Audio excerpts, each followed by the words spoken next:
25 வயதுள்ள கவிதா, திருமணமான சில நாட்களிலேயே தன் கணவன் கார்த்திக்குடன் மதுரையிலிருந்து சென்னைக்கு குடிபெயர்ந்தாள். நம் ஊர் வழக்கப்படி கவிதாவின் மாமியாருக்கு தன் மருமகள் திருமணமான முதல் வருடத்திலேயே குழந்தைக்கு தாயாக வேண்டும் என்பதுதான் ஆசை. கவிதாவும் கார்த்திக்கும் சென்னையில் மிகவும் மகிழ்ச்சியாக வாழ்ந்து வந்தார்கள். ஆனால் ஒரு வாரத்திற்கு முன்பு அந்த மகிழ்ச்சியில் இடி விழுந்தது. கார்த்திக் தான் வேலை செய்யும் ஐடி நிறுவனத்தில் ஒரு பெரிய வாடிக்கையாளரை தனது கவனக்குறைவால் இழந்துவிட்டான். கார்த்திக்கின் திறமையை பார்த்து அந்த நிறுவனத்தின் உரிமையாளர் வசந்த் தான் அவனை கோயம்புத்தூரிலிருந்து தேர்ந்தெடுத்து விசா கொடுத்து சென்னைக்கு அழைத்து வந்திருந்தார். வசந்த் நேற்றுதான் மதுரையிலிருந்து மீண்டும் சென்னைக்கு திரும்பியிருந்தார். வந்த உடனேயே கார்த்திக்கிற்கு போன் செய்து நாளை மதிய உணவின் போது என் வீட்டுக்கு வந்து என்னைப் பார் என்று சொல்லிவிட்டார்.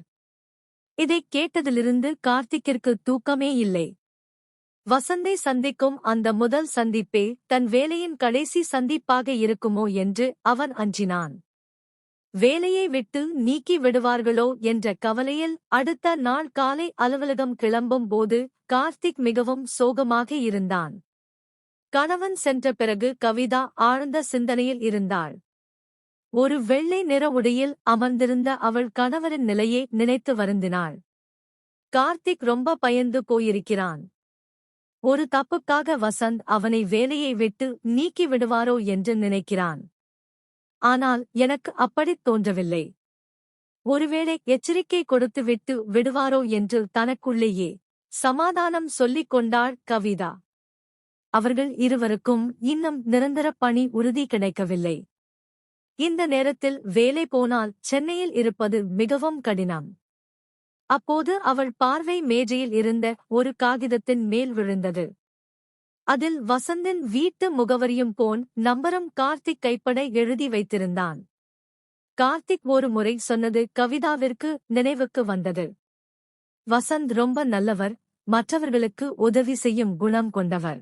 அவர் உண்மையில் நல்லவராக இருந்தால் ஏன் கார்த்திக் அவரை சந்திப்பதற்கு முன்பே நான் போய் அவரை சந்தித்து பேசக்கூடாது?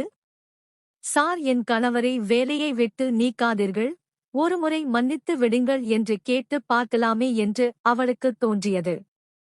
ஒருவேளை நான் போவது அவருக்கு பிடிக்காமல் போய்விட்டால் இதனால கார்த்திக்கு வரும் வாய்ப்பு கெட்டுவிடுமோ என்று ஒரு நிமிடம் பயந்தாள். ஆனால் அடுத்த நொடியே நடப்பது நடக்கட்டும் என்ற துணிச்சலில் அந்த காகிதத்தில் இருந்த எண்ணிற்கு போன் செய்தாள். மறுமுனையில் ஒரு கம்பீரமான குரல் கேட்டது. ஹலோ வசந்த் சாருங்களா? நான் கவிதா, கார்த்திக் பேசுறேன். என் கணவர் கார்த்திக் உங்கள் நிறுவனத்தில் வேலை செய்கிறார். ஓ, இன்று மதியம் நான் மீட்டிங் வரச் சொல்லி இருக்கிறேனே, அந்த கார்த்திக்கின் மனைவியா நீங்கள் என்று வசந்த் கேட்டார். அவர் கேள்வியைக் கேட்டதும் கவிதா சட்டென, ஆமாம் சார், இன்று மதியம் உங்களை சந்திக்க வரவிருக்கும் அதே கார்த்திக்கின் மனைவிதான் நான் என்று பதில் சொன்னாள். சரி, சொல்லுங்கள், நான் உங்களுக்கு என்ன உதவி செய்ய முடியும் என்று வசந்த் கனிவான தமிழில் கேட்டார். முதலில் உங்களிடம் ஒரு வேண்டுகோள், நான் உங்களுக்கு போன் செய்த விஷயத்தை கார்த்திக்கிடம் சொல்ல வேண்டாம். கார்த்திக் உங்களை சந்திப்பதற்கு முன்னால் நான் உங்களை நேரில் சந்திக்க விரும்புகிறேன். செய்த தவறுக்காக அவர் எவ்வளவு தூரம் வருத்தப்படுகிறார் என்பதை உங்களுக்கு விளக்கத்தான் நான் வர நினைக்கிறேன் என்று கவிதா படபடப்புடன் கூறினாள். சரி, பரவாயில்லை, அடுத்த 1 மணி நேரத்திற்குள் உங்களால் வர முடியும் என்றால் நான் உங்களுக்காக காத்திருக்கிறேன் என்று வசந்த் பதில் அளித்தார். கண்டிப்பாக சார், அடுத்த 1 மணி நேரத்திற்குள் நான் அங்கு இருப்பேன் என்று கூறிவிட்டு கவிதா போனை வைத்தாள். நேரம் குறைவாக இருந்ததால் வேக வேகமாக தயாரானாள். குளித்துவிட்டு வந்து கண்ணாடி முன் நின்று லேசாக அலங்காரம் செய்து கொண்டாள். அலமாரியில் இருந்த ஒரு நேர்த்தியான நீண்ட உடையை தேர்ந்தெடுத்து அணிந்தாள். நான் பார்க்க நன்றாக இருக்கிறேன் அல்லவா என்று கண்ணாடி முன் நின்று தன்னையே ஒருமுறை பார்த்து கொண்டாள். பிறகு தன் செல்போனில் வரைபடத்தின் மூலம் வசந்தின் வீட்டு முகவரியை தேடி பிடித்து காரை எடுத்துக்கொண்டு கிளம்பினாள். காரை ஓட்டிச் செல்லும் போதும் அவள் உள்ளுக்குள் ஒரு பயம் இருந்தது. கார்த்திக் செய்த தப்பை சரிசெய்ய போய் நானே எதையும் சுதப்பி விடக்கூடாதே என்று அவள் மனம் அஞ்சியது. ஆனாலும் துணிச்சலை வரவழைத்துக் கொண்டு காரைச் செலுத்திக் கொண்டிருந்தாள். சிறிது நேரத்தில் வசந்தின் வீட்டின் முன் கார் வந்து நின்றது. காரிலிருந்து இறங்கிய கவிதா கனத்த இதயத்துடன் வீட்டின் பிரதான கதவை நோக்கி நடந்தாள். கதவருகே நின்று கொண்டு ஒரு நீண்ட மூச்சை இழுத்துவிட்டு தன்னை தயார்படுத்திக் கொண்டு மெல்ல கதவைத் தட்டினாள். கதவைத் திறந்தவர் வசந்த். அவருக்கு சுமார் 40 வயது இருக்கும். ஆனால் நல்ல உடற்கட்டுடன் இளமையாகத் தெரிந்தார். கவிதா ஒரு மெல்லிய புன்னகையுடன், "சார், நான் கவிதா கார்த்திக். என்னை சந்திக்க நேரம் ஒதுக்கியதற்கு மிக்க நன்றி" என்றாள். "உங்களை சந்தித்ததில் மகிழ்ச்சி, உள்ளே வாருங்கள்" என்று வசந்த் அவளை வரவேற்றான். கவிதா அவர் பின்னால் நடந்து சென்று வரவேற்பறைக்குள் நுழைந்தாள். அந்த அறை மிகவும் நேர்த்தியாக அலங்கரிக்கப்பட்டிருந்தது. ஒரு பக்கம் பெரிய சோபாவும் அதன் முன் ஒரு மேஜையும் இருந்தன. மறுபக்கம் 2 நாற்காலிகள் இருந்தன. வசந்த் ஒரு நாற்காலியில் அமர கவிதா அவருக்கு எதிரே இருந்த நாற்காலியில் அமர்ந்தாள். வசந்த் அவளை பார்த்து பேசத் தொடங்கினார். "உங்களை சந்தித்ததில் எனக்கு பெருமைதான். கார்த்திக் ஒரு அதிர்ஷ்டசாலி. அவனுக்கு உங்களைப் போல ஒரு அழகான மனைவி கிடைத்திருப்பது மட்டுமல்ல, தன் கணவனுக்காக இவ்வளவு தூரம் கவலைப்படும் ஒரு துணைவி கிடைத்திருப்பது பெரிய விஷயம். சரி, இப்போது சொல்லுங்கள், நீங்கள் ஏன் இவ்வளவு கவலையாக இருக்கிறீர்கள்? உங்களுக்கு நான் எப்படி உதவ முடியும்?" "மிஸ்டர் வசந்த், நான் என் கணவரைப் பற்றித்தான் பேச வந்தேன். அவர் செய்த தவறு" என்று கவிதா தயக்கத்துடன் ஆரம்பிக்க, வசந்தின் கண்கள் கவிதாவையே உற்று நோக்கின. கவிதா தன் உணர்ச்சிகளைக் கட்டுப்படுத்த முடியாமல் விம்மினாள். "சார், என் கணவர் உங்களை ரொம்ப மதிக்கிறார். அவர் செஞ்சது தப்புதான். ஆனால் தயவு செஞ்சு அதை ஒரு முறை மன்னித்து விட்டுடுங்க சார், ப்ளீஸ்" என்று சொல்லும்போதே அவள் கண்களிலிருந்து கண்ணீர் தாரை தாரையாக கொட்டியது. அவள் இவ்வளவு தூரம் உடைந்து போவதற்கு காரணம் இருந்தது.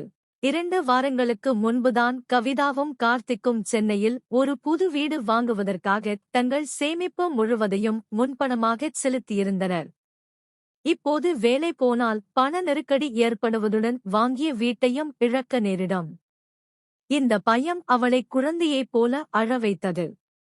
அவள் முகத்தை மூடிக்கொண்டு அழுது கொண்டிருந்தபோது தன் தோள் மேல் ஒரு கை அழுத்துவதை உணர்ந்தாள். திடுக்கிட்டு நிமிர்ந்த கவிதா, வசந்த் தன் பின்னால் நின்று கொண்டு அவள் தோளைத் தொட்டு ஆறுதல் சொல்ல முயல்வதைக் கண்டாள். சட்டென்று அந்த கையைத் தட்டிவிட்டு நாற்காலியில் இருந்து தள்ளி அமர்ந்தாள். கவிதாவின் இந்த செயல் வசந்திற்கு சற்று அதிருப்தியை தந்தது. அவர் மீண்டும் தன் நாற்காலியில் போய் அமர்ந்தார். கவிதா விக்கல்களை அடக்கிக் கொண்டு, "சார், கார்த்திக்கு ஒரே ஒரு வாய்ப்பு மட்டும் கொடுங்களேன்" என்று மீண்டும் கெஞ்சினாள். வசந்த் சற்று நேரம் மௌனமாக இருந்துவிட்டு, "கார்த்திக்கின் வேலையைக் காப்பாற்ற ஒரு வழி இருக்கிறது" என்றார். கவிதா நம்பிக்கையுடன், "என்ன செய்ய வேண்டும் என்று சொல்லுங்கள் சார், நான் தயார்" என்றாள். வசந்த் அவளை உற்று பார்த்துவிட்டு நிதானமாகக் கூறினார், "நீ என்னுடன் நட்பு கொள்ள வேண்டும், அதுதான் நான் சொல்லும் வழி." இதைக் கேட்டதும் கவிதாவுக்கு தலை சுற்றியது. தன் கணவன் இவரைப் பற்றிச் சொன்ன உயர்வான விஷயங்கள் எல்லாம் பொய்யா? "என்ன சொல்கிறீர்கள் சார்? எனக்கு புரியவில்லை" என்று அதிர்ச்சியுடன் கேட்டாள். "நீ ஒன்றும் அறியாத சிறுமி இல்லை கவிதா. நான் எதைச் சொல்கிறேன் என்பது உனக்கு நன்றாகவே புரியும்" என்றார் வசந்த். கவிதா ஆத்திரத்துடனும் அருவருப்புடனும், "இல்லை, என்னால் இதைச் செய்ய முடியாது. என் கணவரைத் தவிர வேறு ஒருவருடன் இப்படி ஒரு நட்பை என்னால் நினைத்துக்கூட பார்க்க முடியாது" என்று மறுத்தாள். "பரவாயில்லை, இதுவரை யாருடனும் பழகவில்லை என்றால் இப்போது பழகிக்கொள். உன் கணவனின் எதிர்காலத்திற்காகச் செய்யும் ஒரு சிறு சமரசம் இது" என்று வசந்த் நக்கலாகச் சிரித்தான். கவிதா நடுங்கும் குரலில், "முடியாது சார், என்னை விட்டு விடுங்கள்" என்று கூறி எழுந்து செல்ல முயன்றாள். "ஏன் இவ்வளவு அவசரம் கவிதா? உன் கணவர் செய்த தவறால் கம்பெனிக்கு நஷ்டம் ஏற்பட்டது உண்மை. நான் ஒரு பிசினஸ் மேன், எதையும் இலவசமாக கொடுக்க எனக்கு பிடிக்காது. என் நேரமும் ரொம்ப விலைமதிப்பானது. உனக்கு என் ஆஃபர் பிடிக்கவில்லை என்றால் தாராளமாக இப்போதே போகலாம். ஆனால் நீ இந்த கதவை தாண்டி போவதற்கு முன்னால் கார்த்திக்கு வேலை நீக்க கடிதம் மெயிலில் போய் சேர்ந்துவிடும். அதோடு 30 நாட்களுக்குள் நீங்கள் சென்னையை விட்டு வெளியேறி மதுரையை நோக்கிப் போக வேண்டியிருக்கும் என்று மிரட்டலாகச் சொன்னார். கவிதா அங்கேயே உறைந்து நின்றாள். அவர் சொல்வது அனைத்தும் நிஜம் என்று அவளுக்குத் தெரியும். வேலை போனால் இன்னொரு வேலை கிடைப்பது கடினம். விசா ரத்தாகும், வாங்கிய வீடு பறிபோகும். அவள் சிறையில் இல்லாத கைதியாகத் தன்னை உணர்ந்தாள். உண்மையில் காலையில் கவிதாவைச் சந்திக்கும் வரை கார்த்திக்கை வேலையை விட்டு நீக்கும் எண்ணம் வசந்திற்கு இல்லை.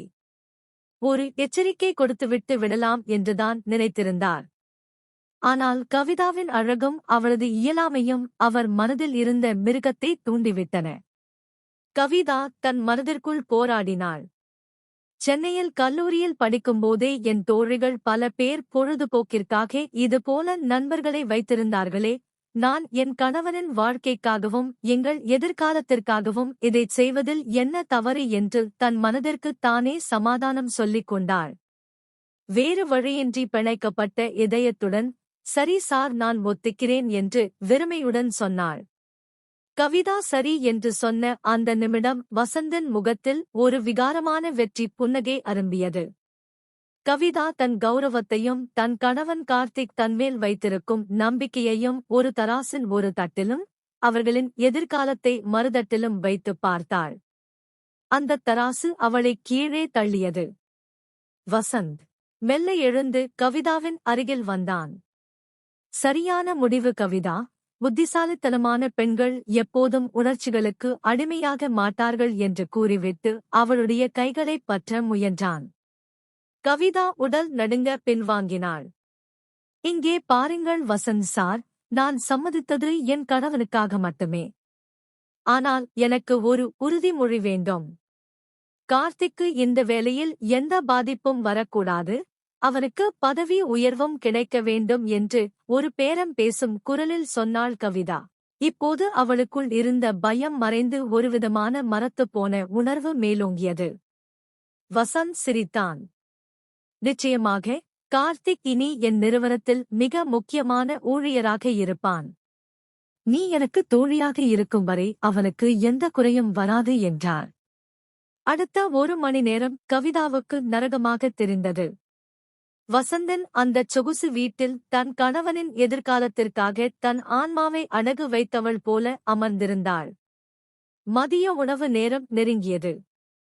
இன்னும் சற்று நேரத்தில் கார்த்திக் இங்கே வந்துவிடுவான். நீ கிளம்புவதுதான் சரி.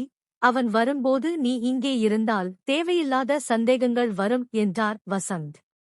கவிதா அவசரமாக தன் அலங்காரத்தை சரிசெய்து கொண்டு அங்கிருந்து வெளியேறினாள்.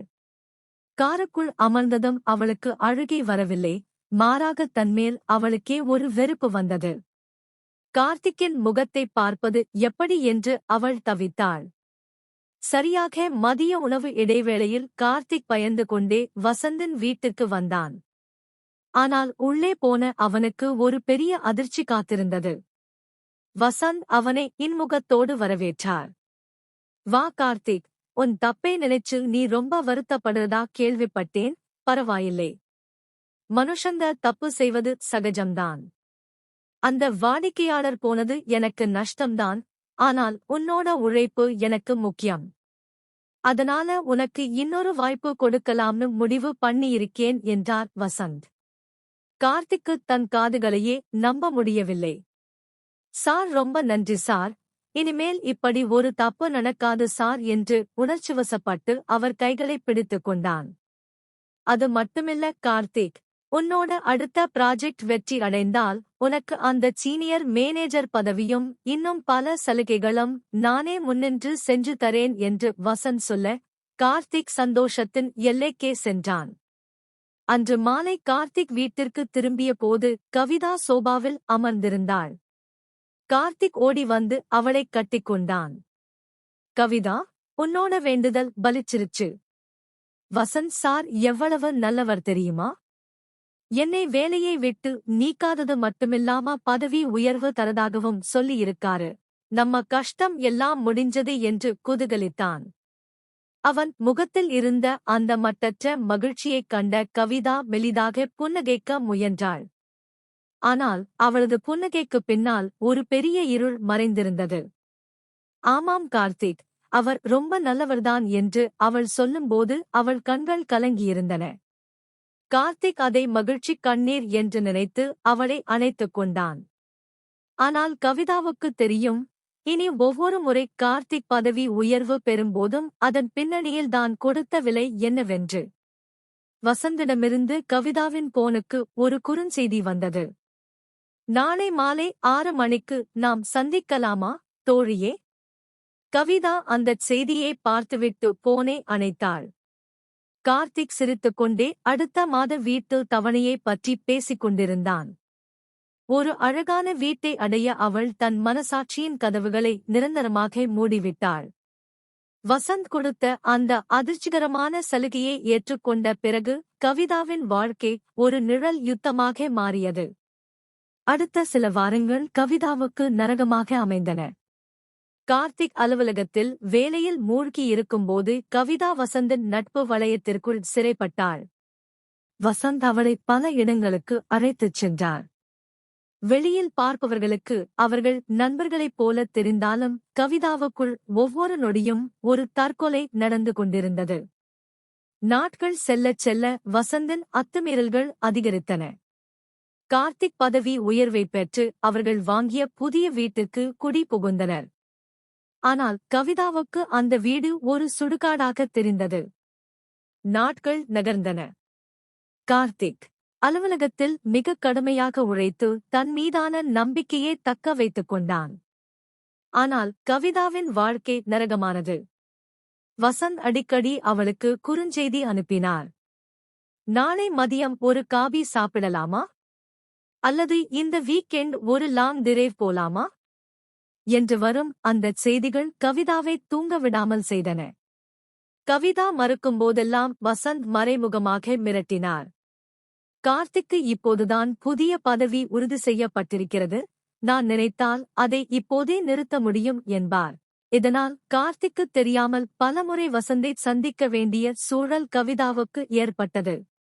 ஒவ்வொரு முறை வசந்தை சந்தித்துவிட்டு வரும்போதும் கவிதா குளித்து தன்னை சுத்தப்படுத்திக் கொள்ளத் துடித்தாள்.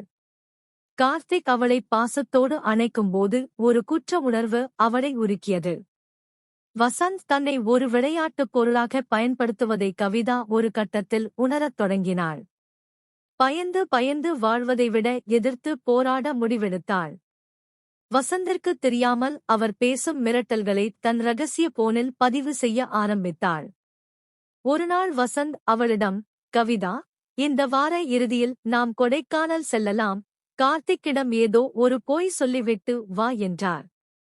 வசந்த் ஒருமுறை அவளிடம் சொன்னார், கவிதா, கார்த்திக் இப்போது என் கைக்குள் இருக்கிறான், நீ என்னை தடுத்தால் போலி வழக்கில் சிக்க வைத்து ஜெயிலுக்கு அனுப்பவும் என்னால் முடியும். அப்போதுதான் கவிதாவுக்கு புரிந்தது. இது வெறும் நட்பு அல்ல, இது ஒரு திட்டமிட்ட வேட்டை என்று. அவள் இனி பயந்து பிரயோஜனம் இல்லை என்று முடிவு செய்தாள். வசந்திற்குத் தெரியாமல் அவரோடு பழகும்போது அவர் பேசிய மிரட்டல்கள் மற்றும் அவர் செய்த சில சட்ட விரோத பண பரிமாற்றங்கள் பற்றிய ஆதாரங்களை இரகசியமாக தன் போனில் சேகரிக்கத் தொடங்கினாள். ஒருநாள் வசந்த் அவளை தனிமையில் சந்திக்க அழைத்தபோது கவிதா தைரியமாகச் சென்றாள். ஆனால் இந்த முறை அவள் கண்களில் கண்ணீர் இல்லை. வசந்த் சார், கார்த்திக்கு பதவி உறுதி செய்யப்பட்டுவிட்டது, இனி அவனுடைய வேலைக்கு உங்கள் தயவு தேவையில்லை என்று கவிதா தீர்க்கமாகச் சொன்னாள். வசந்த் சத்தமாகச் சிரித்தார். மறந்துட்டியா கவிதா, என்னை பகைத்துக் கொண்டால் கார்த்திக்கை நான் அழித்து விடுவேன். கவிதா தன் போனை எடுத்து ஒரு ஆடியோவை போட்டுக் காட்டினாள். அதில் வசந்த் கவிதாவை மிரட்டியதும் தனது நிறுவனத்தில் வரியேய்ப்பு செய்ததைப் பற்றி பேசியதும் தெளிவாக பதிவாகி இருந்தது. இதைப் பாருங்கள் சார், இந்த ஒரு ஆதாரம் போதும். நீங்கள் சிறைக்குச் செல்லவும் உங்கள் நிறுவனம் மூடப்படவும். நான் இழந்தது அதிகம், ஆனால் இனி இழக்க எதுவுமில்லை. கார்த்திக்கு எந்த பாதிப்பும் வராமல் நீங்கள் விலகிச் சென்றால் இது உங்களுக்கும் எனக்கும் இடையிலான இரகசியமாகவே இருக்கும். இல்லை என்றால் நாளை காலை காவல்துறை கதவில் இருப்பார்கள் என்று சீறினாள் கவிதா. என்ன உளறுகிறாய் கவிதா? உண்மையில்தான் சார், நீங்கள் ஒரு பிசினஸ் மேன் என்றால் நான் ஒரு இந்திய பெண். என் கணவனின் வாழ்விற்காக நான் எதையும் செய்வேன். ஆனால் என்னை நீங்கள் அடிமைப்படுத்த நினைத்தால் உங்களை சிறைக்கு அனுப்பவும் தயங்க மாட்டேன். கார்த்திக்கு பதவி உறுதி செய்யப்படும் வரை நீங்கள் அவனுக்கு எந்த தொந்தரவும் கொடுக்கக்கூடாது. அதன் பிறகு நாங்கள் இந்த ஊரை விட்டே சென்று விடுவோம். இந்த நிபந்தனைக்கு ஒத்துக்கொண்டால் இந்த ஆதாரங்கள் வெளியே வராது என்று ஆவேசமாக பேசினாள். வசந்தின் முகம் வெளுத்துப் போனது. தான் ஒரு சாதாரண பெண்ணை அடிமைப்படுத்த நினைத்ததாகவும், ஆனால் அவள் தன்னை விட புத்திசாலியாக மாறிவிட்டாள் என்பதையும் உணர்ந்தார். அதற்குப் பிறகு வசந்த் கார்த்திக்கின் வாழ்க்கையில் குறுக்கிடவில்லை. சில மாதங்களிலேயே கார்த்திக் வேறொரு பெரிய நிறுவனத்தில் நல்ல வேலைக்குச் சேர்ந்தான். கவிதா வசந்திடமிருந்து தப்பித்தாலும் தான் செய்த அந்தச் சமரசம் அவளுக்குள் ஒரு ஆறாத வடுவாகவே இருந்தது. ஆனாலும் தன் கணவனுக்காகவும் தன் எதிர்காலத்திற்காகவும் போராடி இறுதியில் அந்த பிசாசிடமிருந்தே தப்பித்து வந்ததை நினைத்து அவள் ஒரு நீண்ட மூச்சை விட்டாள். கார்த்திக்கு அந்த இருண்ட ரகசியம் கடைசி வரை தெரியவே இல்லை. அவன் இப்போதும் தன் மனைவிதான் தனக்கு அதிர்ஷ்ட தேவதை என்று நம்பிக்கொண்டிருக்கிறான். இக்கட்டான சூழலில் எடுக்கப்படும் தவறான முடிவுகள் கூட துணிச்சலும் புத்திசாலித்தனமும் இருந்தால் ஒரு கட்டத்தில் சரி செய்யப்படலாம். ஆனால் அதற்கு நாம் கொடுக்கும் விலை மிகப்பெரியது. கவிதாவின் மிரட்டலுக்குப் பிறகு வசந்த் முற்றிலும் நிலைகுலைந்து போனார். ஒரு எளிய குடும்பப் பெண் தன் பலவீனத்தையே பலமாக மாற்றித் தன்னை வீழ்த்துவாள் என்று அவர் எதிர்பார்க்கவில்லை. அடுத்த சில மாதங்கள் ஒரு நிழல் யுத்தம் போல நகர்ந்தன. வசந்த் கார்த்திக்கின் விஷயத்தில் எந்தத் தொந்தரவும் செய்யவில்லை. சொன்னது போலவே கார்த்திக்கின் பதவி உயர்வுக்கான வேலைகளை அவர் முடித்துக் கொடுத்தார். இதற்கிடையில் கவிதா மிகத் தந்திரமாகச் செயல்பட்டு சென்னையில் இருந்த ஒரு முன்னணி ஐடி நிறுவனத்தில் கார்த்திக்கு ஒரு நல்ல வேலையை ஏற்பாடு செய்தாள். கார்த்திக்கு இது ஒரு பெரிய ஆச்சரியமாக இருந்தது. என்ன கவிதா, வசந்த் சார் கம்பெனியை விட இது பெரிய ஆஃபரா இருக்கே, நாம அங்கேயே போய்விடலாம் என்று அவன் உற்சாகமாகச் சொன்னபோது கவிதாவுக்கு தான் சுமந்த பாரம் இறங்கியது போன்ற உணர்வு ஏற்பட்டது. அவர்கள் அந்த ஊரை விட்டு கிளம்பும் கடைசி நாளில் கவிதா வசந்தை சந்திக்கவில்லை. மாறாக அவரிடம் இருந்த ஆதாரங்களை ஒரு பாதுகாப்பான பெட்டகத்தில் வைத்துவிட்டு அவருக்கு ஒரு கடைசி குறுஞ்செய்தி அனுப்பினாள். என் கணவரின் கண்ணீரைத் துடைக்க நான் செய்த தியாகம் உங்களைப் போன்றவர்களுக்கு ஒரு பாடமாக இருக்கட்டும். இனி எந்த பெண்ணின் இயலாமையையும் உங்கள் அதிகாரத்தால் விலைக்கு வாங்க நினைக்காதீர்கள். நாங்கள் கிளம்புகிறோம். இனி நம் பாதைகள் சந்திக்காது. விமானம் வானில் உயர்ந்தபோது கார்த்திக் கவிதாவின் கைகளை பிடித்துக்கொண்டு, தெரியுமா கவிதா, நீ இல்லன்னா நான் இந்நேரம் மதுரையில இருந்திருப்பேன். நீதான் என் தேவதை என்று நெகிழ்ச்சியுடன் சொன்னான். கவிதா ஜன்னல் வழியாக மேகங்களை பார்த்தபடி மெலிதாக புன்னகைத்தாள். அந்த புன்னகையில் ஒரு ரகசியம் இருந்தது, ஒரு தியாகத்தின் வழி இருந்தது. எல்லாவற்றிற்கும் மேலாக தன் குடும்பத்தை காத்துவிட்ட ஒரு பெண்ணின் கௌரவம் இருந்தது. கார்த்திக் புகழும் அந்த தேவதை பட்டம் அவளுக்கு பொருத்தமானதுதான். ஏனென்றால் தேவதைகள் எப்போதும் சொர்க்கத்தில் இருப்பதில்லை, சில நேரங்களில் நரகத்தை கடந்தும் தன் அன்பிற்குரியவர்களை காக்கிறார்கள். வசந்த் கவிதாவின் இந்த முகத்தை எதிர்பார்க்கவில்லை. ஒரு எளிய பெண் இவ்வளவு புத்திசாலித்தனமாக தன்னை சிக்க வைப்பாள் என்று அவர் கனவிலும் நினைக்கவில்லை. வேறு வழியின்றி அவர் பின்வாங்கினார். சில மாதங்களில் கார்த்திக்கு பதவி உயர்வு கிடைத்தது. கவிதா தந்திரமாக பேசி கார்த்திக்கை வேறொரு மாகாணத்தில் உள்ள பெரிய நிறுவனத்திற்கு வேலைக்கு மாற்றினாள். கார்த்திக் இப்போதும் நினைக்கிறான், கவிதா வசந்த் சாருடன் பேசிய அந்த ஒரு போன் கால்தான் தன் வாழ்க்கையை மாற்றியது என்று. கவிதா தன் ரகசியத்தை நெஞ்சுக்குள்ளேயே புதைத்துக் கொண்டாள். சில நேரங்களில் தியாகங்கள் கசப்பானவை, ஆனால் அவை அன்பிற்குரியவர்களின் வாழ்வை காக்க தேவையாயிருக்கின்றன.